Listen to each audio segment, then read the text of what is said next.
Dobrý deň, vážení a milí diváci. Vítam vás v našom pravidelnom seriáli PC Express po domácky. Dnes nám došli na servis dva iPady. iPad prvej generácie, iPad druhej generácie.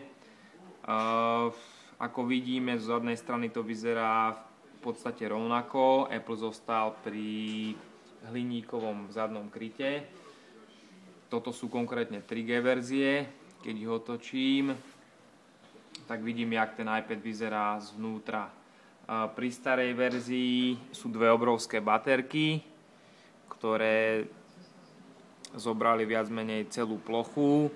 Tu v ľavej časti máme SIM čítač pre 3G SIM kartu. Tu sú rôzne flexy. Tu na hore vidíme základnú dosku, ktorá obsahuje 1 GHz A4 ARM procesor. Na pravej strane máme nový iPad, ktorý je takisto 3G verzia. Tá doska je rozťahnutá po celom tele. SIM čítač je presnutý do hornej časti, pravdepodobne z dôvodu kratších káblov. Taká dôležitá zmena sú tu 3 baterky, ktoré sú o niečo tenšie a sú ináč umiestnené. V podstate je to trošku krajšie konštrukčne navrhnuté, nie je to, keď sa na to pozrieme takto z profilu, je to o dosť tenšie, takže to telo je trošku prispôsobené.